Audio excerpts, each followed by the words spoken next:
Corona के बढ़ते cases पर काबू पाने के लिए मुल्क में आज से 4 दिन का टीका उत्सव।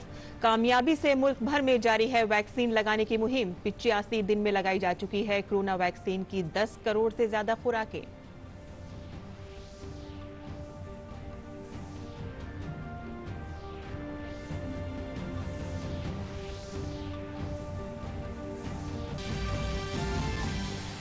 मरकजी वजीर प्रकाश जावड़ेकर और महाराष्ट्र के नायब वजीर आला अजीत पवार ने पुणे में कोरोना की सूरत हाल का लिया जायजा। जावड़ेकर ने कहा कि महाराष्ट्र को 1100 से ज्यादा वेंटिलेटर मुहैया कराने में मदद कर रहा है मरकज। रियासत में 15,63,000 वैक्सीन खुराकों का स्टॉक मौजूद।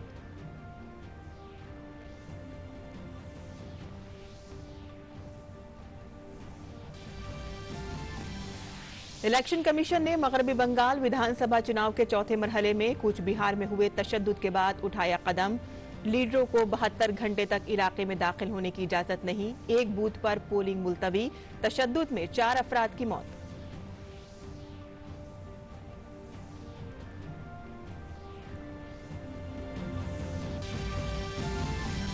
मगरबी बंगाल विधानसभा चुनाव के चौथे मरहले में 76% से ज्यादा पोलिंग। 5वें मरहले के लिए तशहीरी मुहिम ने पकड़ा जोर। बीजेपी के सीनियर लीडर और वजीर दाखिला अमित शाह आज करेंगे चुनावी रैलियां और रोड शो।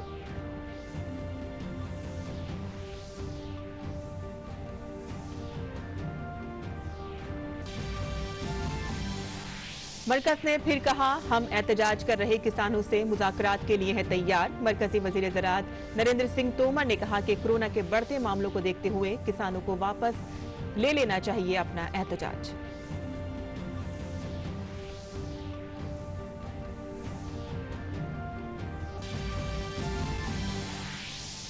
और जम्मू कश्मीर में सलामती दस्तों को मिली बड़ी कामयाबी। शोपिया के हादीपोरा में हुए तसादुम में 3 दहशतगर्द हलाक।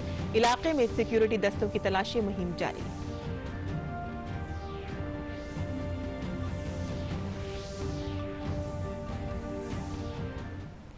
आदाब नाज़रीन, खबरनामे में आपका इस्तकबाल है। मैं हूं साइमा खान। अब खबरें तफसील से और बुलेटिन की शुरुआत करते हैं कोरोना से मुतालिक खबरों से, जहां मुल्क में कोरोना के मरीजों की मुसलसल बढ़ती तादाद से निपटने के लिए आज से टीका उत्सव मनाया जा रहा है।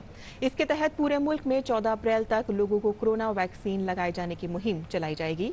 दरअसल मुल्क में पिछले कुछ दिनों में कोरोना के नए मामले बहुत तेजी से बढ़े हैं। इस सूरत हाल की संगीनी को देखते हुए वजीर आज़म नरेंद्र मोदी ने वैक्सीन लगाए जाने की मुहिम चलाने की अपील की थी। वैक्सीन लगवाने की शराइत पूरी करने वाले लोग कोविन पोर्टल और आरोग्य सेतु ऐप पर वैक्सीन लगवाने के लिए रजिस्ट्रेशन करवा सकते हैं। वैक्सीनेशन मराकज पर जाकर भी इंदराज कराया जा सकता है।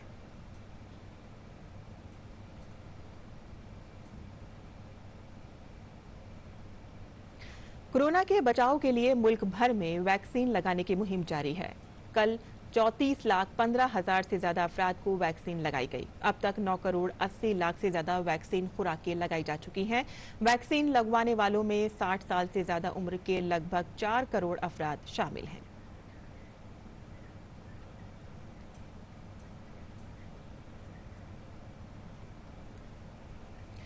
कोविड के खिलाफ कई रियासतों में सख्त इकदाम जारी हैं। महाराष्ट्र में वीकेंड लॉकडाउन के दौरान सड़कों पर सन्नाटा छाया रहा। मध्य प्रदेश और छत्तीसगढ़ के कुछ अजला में भी वीकेंड लॉकडाउन जारी है। पूरे मुल्क में कोरोना के नए मामला दर्ज हो रहे हैं। एक दिन के अंदर 1,45,384 नए मामले दर्ज किए गए हैं।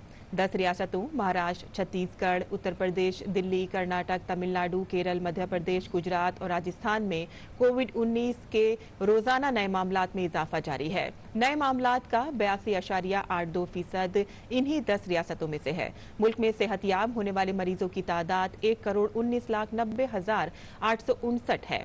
कौमी सतह पर सेहतयाबी की शरह 90.80% है। एक ही दिन के अंदर 77,567 मरीज सेहतयाब हुए हैं। रोजाना दर्ज होने वाली अमवात की तादाद में फिर एक मरतबा इजाफा देखा जा रहा है। एक ही दिन के अंदर पूरे मुल्क में 794 अमवात दर्ज की गई हैं। मरकजी वजीर प्रकाश जावड़ेकर और महाराष्ट्र के नायब वजीर आला अजीत पवार ने पुणे में कोरोना की सूरत हाल का जायजा लिया। जावड़ेकर ने कहा कि मरकजी हुकूमत महाराष्ट्र को 1100 से ज्यादा वेंटिलेटर्स मुहैया कराने में मदद कर रही है। उन्होंने कहा कि रियासती हुकूमत के पास कोरोना वैक्सीन की 15,63,000 खुराकों का स्टॉक है, जिसकी ज्यादा से ज्यादा तकसीम की जानी चाहिए।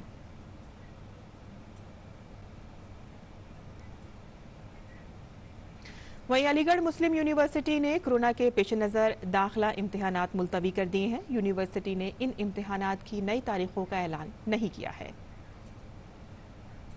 कोविड-19 के केसेस बढ़ रहे हैं।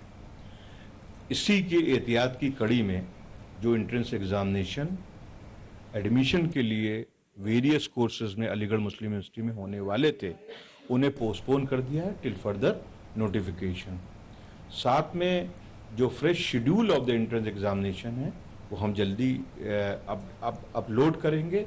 हमारी जो ऑफिशियल वेबसाइट है amucontrollerexams.com। जम्मू कश्मीर के शोपियां में कल शुरू हुए इनकाउंटर में हिफाजती दस्तों ने अब तक 3 दहशतगर्दों को मार गिराया है। हिफाजती दस्तों ने कल एक दहशतगर्द को मार गिराया था। आज सुबह तसादुम के दौरान मजीद 2 दहशतगर्द हलाक कर दिए गए हैं। हिफाजती दस्तों की इलाके में तलाशी मुहिम जारी है।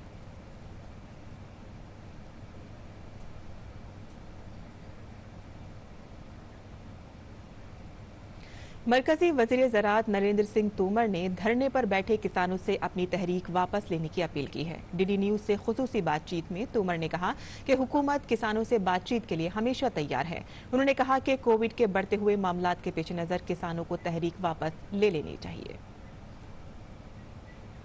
मैं आपके माध्यम से किसान संगठनों को कहना चाहता हूं कि वो आंदोलन का रास्ता छोड़ें। सरकार चर्चा करने के लिए तैयार है, वो अपना प्रस्ताव लेकर आएं। हम लोग मिल बैठकर चर्चा करेंगे और मुद्दों का समाधान करेंगे। आज कोविड का संकट भी है और इतनी बड़ी भारी भीड़ में लोग बैठे हुए हैं। इस धरने के कारण, रास्ता जाम के कारण दूसरे नागरिकों के मौलिक अधिकारों का भी हनन हो रहा है, वो भी परेशानी भुगत रहे हैं। और इसलिए हमको यूनियंस को बड़े मन से विचार करके आंदोलन को स्थगित करना चाहिए, कोविड प्रोटोकॉल का पालन करना चाहिए और जब भी वो आएंगे तो भारत सरकार उनके साथ पूरे सम्मान के साथ और पूरे व्यापक दृष्टिकोण के आधार पर खुले मन से चर्चा करने के लिए तैयार है। और अब बात करते हैं इंतखाबात की। मगरबी बंगाल में विधानसभा इंतखाबात के 5वें मरहले की तशहीरी मुहिम जोरों शोर पर है। बीजेपी और तृणमूल कांग्रेस के लीडर पूरे दमखम के साथ वोटरों को लुभाने में मसरूफ हैं। इसी सिलसिले में बीजेपी के सीनियर लीडर और मरकजी वजीर दाखिला अमित शाह आज इंतखाबी तशहीर करेंगे।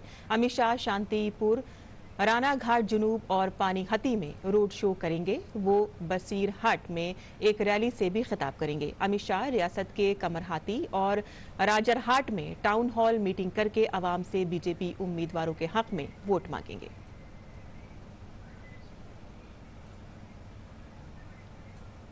वहीं दूसरी तरफ तृणमूल कांग्रेस के लीडर और रियासत की वजीर आला ममता बनर्जी भी इंतखाबी तशहीर में मसरूफ हैं। वो आज कई चुनावी रैलियों से खिताब करेंगी।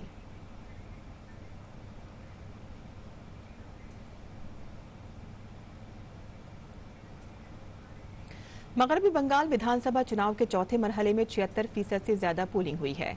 इलेक्शन कमीशन के मुताबिक 44 सीटों पर वोट डाले गए। कोरोना के बावजूद लोगों में पोलिंग के लिए बहुत जोशो खरोश देखा गया।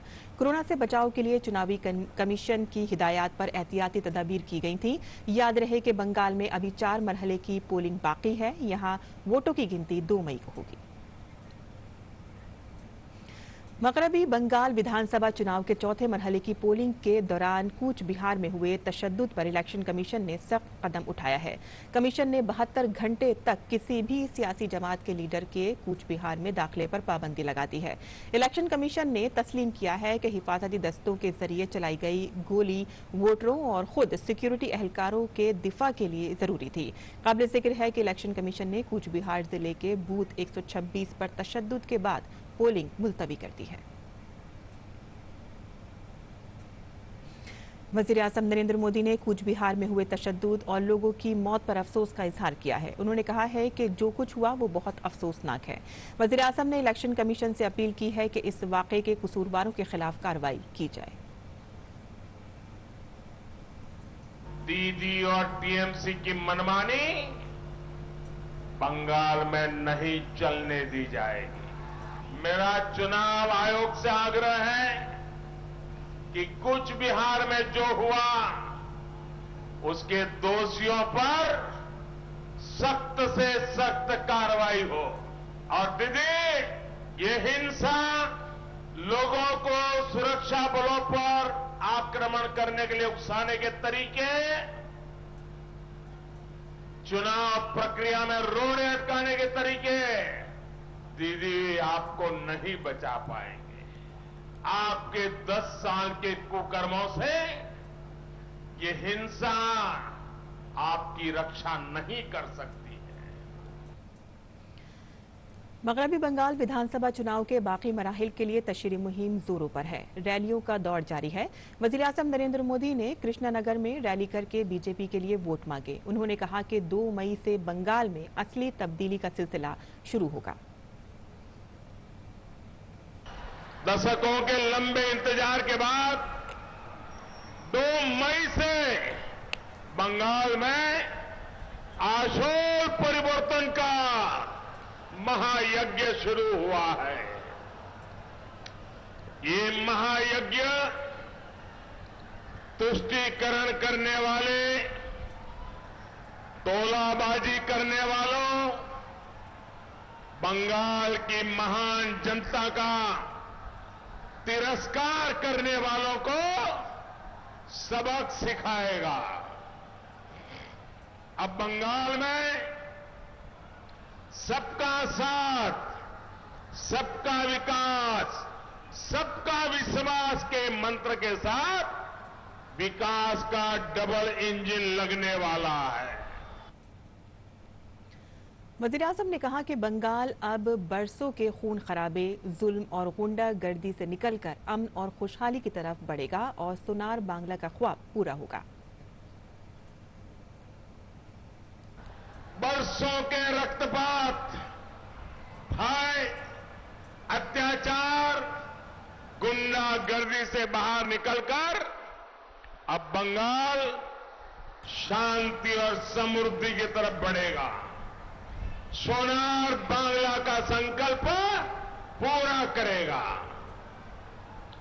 ये पवित्र धरा अब माफिया से मुक्त होगी। ये पवित्र धरा अब गौ-वंश तस्करी से मुक्त होगी। ये पवित्र धरा अब घुसपैठ से मुक्त होगी। हरिचंद ठाकुर जी के प्रति आस्था रखने वालों का सम्मान, उनकी हर भावना का सम्मान बीजेपी के बंगाल में होगा। वज़ीर-ए-आज़म ने मगरबी बंगाल के सिलीगुड़ी में भी एक रैली की। उन्होंने कहा कि मगरबी बंगाल में टीएमसी चुनाव हार रही है। नॉर्थ बंगाल की इस धरती ने आज ऐलान कर दिया है, टीएमसी सरकार जा रही है, बीजेपी सरकार आ रही है। बंगाल में नववर्ष शुरू होने वाला है। नववर्ष में बुराई पर अच्छाई की जीत होने जा रही है। बीजेपी की जीत होने जा रही है। वज़ीर-ए-आज़म मोदी ने कहा कि 10 साल से बंगाल में बने सियासी माहौल को तब्दील करने का वक्त आ गया है। बंगाल में दशकों से जिस तरह का राजनीतिक वातावरण बना दिया गया है, वो बदलने का समय आ गया है। अब कोला बाढ़ मुक्त बंगाल बनेगा। अब सिंडिकेट मुक्त बंगाल बनेगा। अब कटमनी मुक्त बंगाल बनेगा। इन्फोर्समेंट डायरेक्टोरेट को हैदराबाद में दवाओं और सर्जिकल किट के तकरीबन 2 करोड़ रुपए के घोटाले का पर्दाफाश करने में एक बड़ी कामयाबी मिली है। ईडी ने कल सुबह 7 मकामात पर छापेमारी की। छापेमारी के दौरान ईडी ने इंश्योरेंस मेडिकल सर्विसेज की डायरेक्टर देविका रानी, शौहर श्री हरि बाबू और साबिक वजीर मेहनत के दामाद वी श्रीनिवास रेड्डी के ठिकानों के से 3 करोड़ रुपए की नकदी और जेवरात जब्त किए हैं।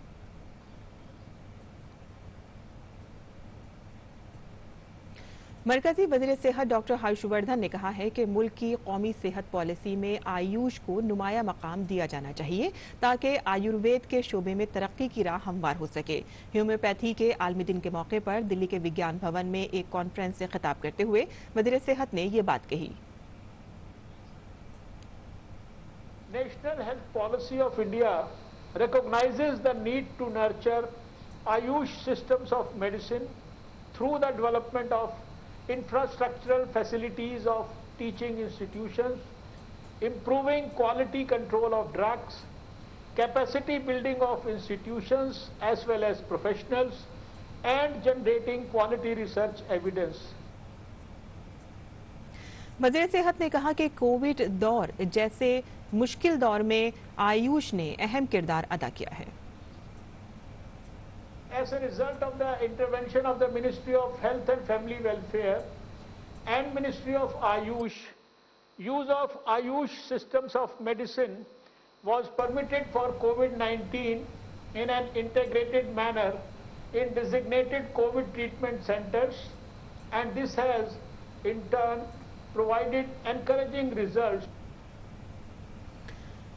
मरकजी सरकार की स्कीमों से तरकीब पाकर मुल्क भर के किसान अपनी ज़राई पैदावार की कीमतों में इजाफे का फायदा हासिल कर रहे हैं। इसी सिलसिले में उत्तर प्रदेश के कन्नौज के किसान गुलाब की खेती करके बहुत मुनाफा हासिल कर रहे हैं।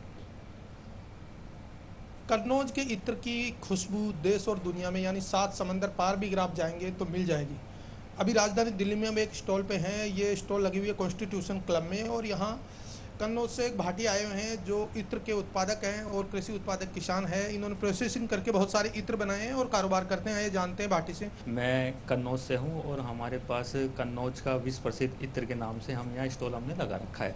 कॉन्स्टिट्यूशन क्लब में जब भी सिल्क एक्सपो लगता है हमारा कन्नौज का विश्व प्रसिद्ध इत्र का यहाँ स्टॉल रहता है। आपने कौन कौन से यहाँ इत्र प्रदर्शित किए हैं और इनकी क्या कीमत है? गुलाब जल है, तो गुलाब जल वहाँ पहले तो कहते थे कि प्रत्येक घरों में बनता था, लेकिन आजकल क्या है कि आजकल हर घरों में कारखानों में हम गुलाब जल बनाते हैं। और दूसरी आइटम क्या है, हमारे पास ये चंदन पाउडर है। चंदन पाउडर हम कैसे बनाते हैं, जैसे हम सैंडल का इत्र बनाते हैं।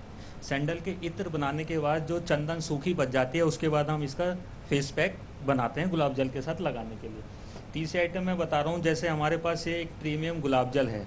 इसमें ये विशेषता है, अगर ये 25 किलो फूल का बना है तो ये 100 किलो फूल का हम बना के और प्रीमियम क्वालिटी पर हम बेचते हैं। तो हमारे पास ये इत्र है।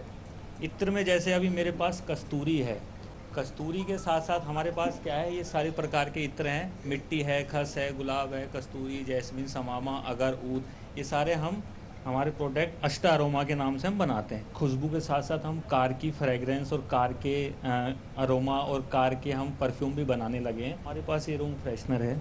अभी क्या था, बीच में कोरोना काल था तो कोरोना चल रहा था, तो ये हम मल्टी यूज़ कर सकते हैं। हम सैनिटाइज़र भी यूज़ कर सकते हैं और हम अरोमा और एयर फ्रेशनर के रूप में भी हम इसको प्रयोग कर सकते हैं। ये हम मल्टी यूज़ कर सकते हैं। हम सैनिटाइज़र भी यूज़ कर सकते हैं और हम अरोमा और एयर फ्रेशनर के रूप में भी हम इसको प्रयोग कर सकते हैं। हमने ये कूलर परफ्यूम भी निकाला है। इसमें क्या था, हम ये सील पैक खोल के अपना कूलर में 2-4 बूंद डाल के और कूलर चलाकर खुशबू हम दे सकते हैं।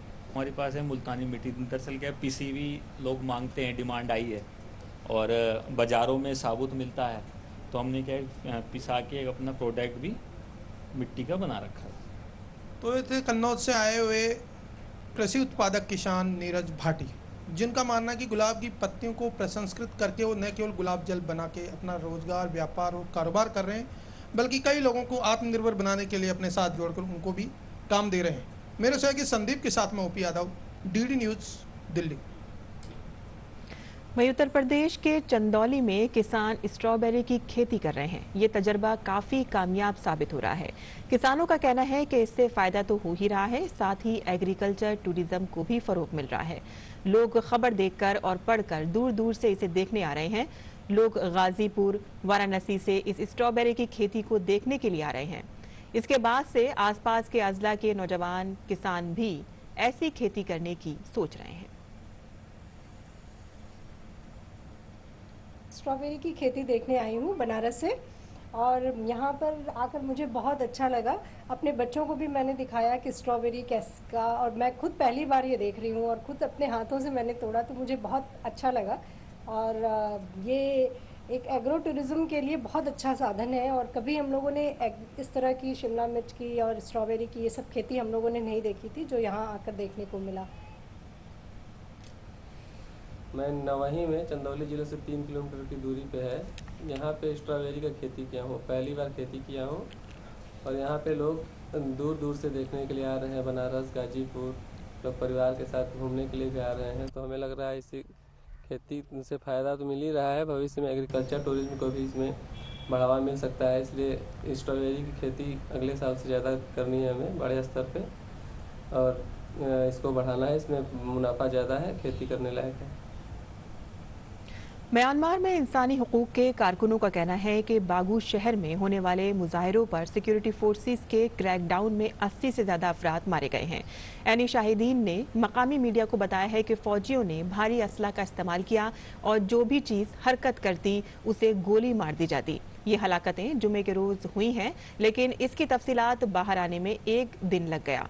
यहाँ के रिहायशी करीबी देहातों में फरार होने पर मजबूर हैं। म्यांमार में 1 फरवरी को फौज की जानिब से इक़्तिदार पर कब्जा करने और 1 साल तक इमरजेंसी नाफिज करने के खिलाफ बड़े पैमाने पर एहतजाजी मुजाहरे हो रहे हैं।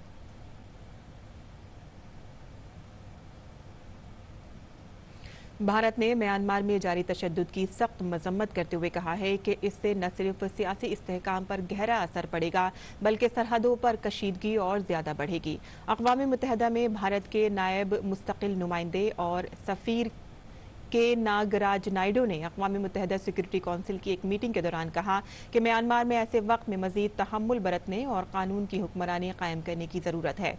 उन्होंने इस मसले के हल के लिए आसियान ममालिक की कोशिशों का खैर मकदम किया। उन्होंने उम्मीद जाहिर की है कि इस सूरत हाल में अक़वाम मुत्तहिदा अपना किरदार सही तरीके से निभाएगा। पेरू में आज सदारती इंतखाबात के लिए वोट डाले जा रहे हैं। इंतखाबात से पहले सख्त इंतजामात के दौरान पोलिंग मराकज़ पर बैलेट पेपर तकसीम किए गए। कोरोना मामलों में मुसलसल इजाफे के पेश नज़र सदारती इंतखाबात में 18 उम्मीदवार मैदान में हैं। सदर जमहूरिया के साथ साथ पेरू के शहरों को कांग्रेस के 130 अराकीन का भी इंतखाब करना है। आज अजीम समाजी खिदमतगार महात्मा ज्योतिबा फूले का यौम पैदाइश है। वो एक अजीम मुफक्किर और मुसन्निफ भी थे। उनकी पैदाइश 1827 में पुणे में हुई थी। महात्मा ज्योतिबा फूले ने ख़वातीन और समाज के पसमानदा तबकों की ज़िंदगी बेहतर करने के लिए बहुत खिदमत अंजाम दी। महात्मा ज्योतिबा फूले सबको तालीम दिए जाने के ज़बरदस्त हिमायती थे। उन्होंने भारतीय समाज में राइज ज़ात पात की तफरीक के खिलाफ जद्दोजहद की। उनका असल मकसद ख़वातीन को तालीम का हक दिलवाना और बच्चों की शादी की मुखालिफत करना था।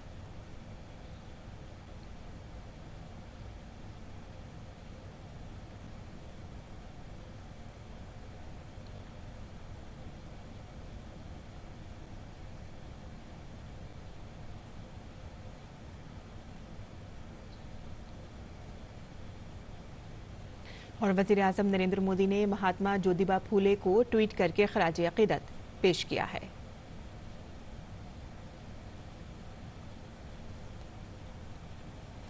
खेल की खबरों की बात करें तो कल रात खेले गए आईपीएल मैच में दिल्ली कैपिटल्स ने चेन्नई सुपर किंग्स को 7 विकेट से हरा दिया। टॉस हारकर पहले बल्लेबाजी करने उतरी धोनी की टीम ने 20 ओवर में 188 रनों का हदफ रखा। चेन्नई की तरफ से सुरेश रैना ने हाफ सेंचुरी बनाई, जबकि मोइन अली ने 36 रन बनाकर उनका साथ दिया। दिल्ली के सलामी बल्लेबाज शिखर धवन और पृथ्वी शॉ ने शानदार शुरुआत करते हुए मैच का रुख पलट दिया। दोनों बल्लेबाजों ने पहले विकेट के लिए 138 रन बनाए। पृथ्वी शॉ 72 रन बनाकर आउट हुए, जबकि शिखर ने 85 रन की इनिंग्स खेली। दुनिया भर में रमजान के मुकद्दस महीने का इंतजार हो रहा है। इस महीने को इंसान की अखलाकी तरबियत और बुराइयों से दूर करने का मौका माना जाता है। पूरे महीने मुसलमान रोजे रखते हैं और उन तमाम बातों से परहेज करते हैं जिनसे रोजे के दौरान रोका गया है। रमजान को इसकी फजीलत के एतबार से 3 हिस्सों में बांटा गया है। इनमें पहला अशरा बरकत, दूसरा अशरा मगफिरत और तीसरा जहन्नुम से निजात का है।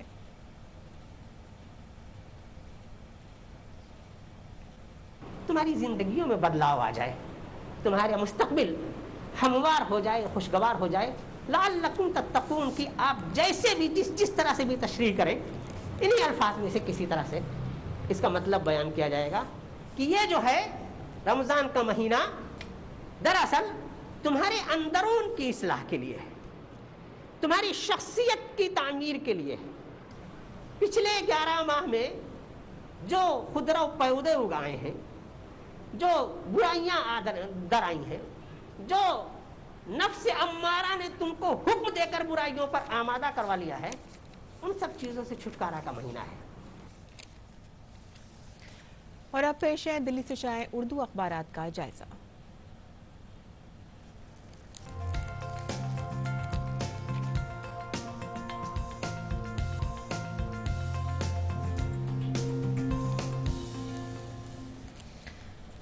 तो नाज़रीन, दिल्ली से शाये उर्दू के अखबारात में सबसे पहले नजर डाल लेते हैं रोजनामा इनकलाब की सुर्खियों पर, जिसके सफ़े अव्वल की ही एक सुर्खी है, मुल्क में कोई भी बालिग अपनी पसंद के मुताबिक मजहब को अपना सकता है और ऐसा करने की उसे पूरी आज़ादी हासिल है। अदालत उज़्मा ने ये बात तब्दीली मजहब पर पाबंदी का मुतालबा करने वाली दरख्वास्त को मुस्तरद करते हुए कही है।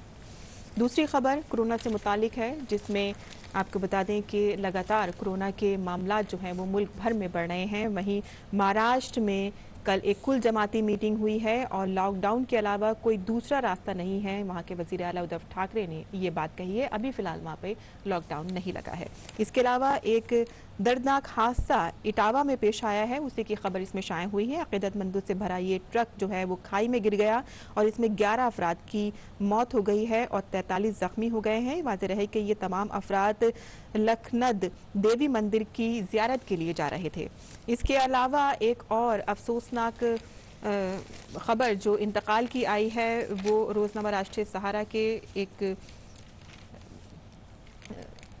साबिक रुकन थे मोहम्मद आसिफ अली, उनके इंतकाल की खबर आई थी, जिनको अब बटला हाउस के कब्रिस्तान में सुपुर्द खाक कर दिया गया है। उनको दिल का दौरा पड़ने से उनका इंतकाल हुआ था। और आपको बता दें कि इसी अखबार की आलमी सफ़े की एक सुर्खी है, जहां अमेरिका से बराह रास्त या तो बिलवास्ता मुज़ाकरात की ज़रूरत नहीं है। उन्होंने ये कहा है, जवाद ज़रीफ ने ईरान ने दो टोक अल्फाज में कहा है कि बाइडन इंतज़ामिया कागज़ पर नहीं बल्कि अमली तौर पर दिखाए कि वो ट्रंप इंतज़ामिया की गलतियों को दुरुस्त करने की कोशिश कर रही है। तो ये थी रोज़नामा इनकलाब की सुर्खियाँ जो हमने आपके लिए चुनी थी। इसके बाद अब नज़र डाल लेते हैं रोज़नामा राष्ट्रीय सहारा की सुर्खियों पर, जिसके सफ़े अव्वल की सुर्खी है, हिंदुस्तान का दो टोक जवाब, चीन LAC के सभी मकामात से फ़ौज हटाए। वाज़ेह रहे कि LAC से मुतालिक तातुल को ख़त्म करने के लिए हिंदुस्तान और चीनी फ़ौजी कमांडरों के माबैन 11वें दौर की मुज़ाकरात हुए हैं और उसमें हिंदुस्तान ने वाज़ेह अल्फाज में कहा है कि चीन LAC से सभी फ़ौजियों को हटाए। इसके अलावा जो खबर इसमें शाये हुई है वो यूपी से है, जहां कोरोना के मद्देनज़र मजहबी मकामात में 5 से ज़ायद अफराद का दाखिला ममनू कर दिया गया है। और इसके अलावा जो खबर इसमें शाये हुई है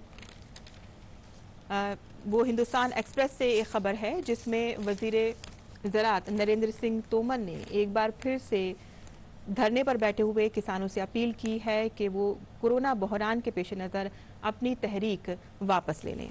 इसके अलावा जो खबर इसमें शाये हुई है वो आपको बता दें कि अपनी अदाकारी और गुलकारी से फिल्म इंडस्ट्री में मुमताज़ मकाम हासिल करने वाले KL सहगल का आज यौम पैदाइश है। इसी हवाले से अखबार ने एक खूबसूरत आर्टिकल इसमें शाये किया है और लिखा है कि दर्द भरे नगमों के शहंशाह थे सहगल। तो ये थी आज उर्दू अखबारात की सुर्खियां जो हमने आपके लिए चुनी थी। इसी के साथ ही आपको बता दें कि हमारा खबरनामा यहीं ख़त्म पसीर होने जा रहा है, लेकिन हम आपसे एक अपील करेंगे कि आप जब भी घर से बाहर निकलें तो मास्क ज़रूर पहन कर निकलें और ख़ास तौर पे फासला ज़रूर बनाए रखें लोगों के दरमियान। और इसी के साथ ही अब हम आपसे इजाज़त चाहते हैं। आदाब।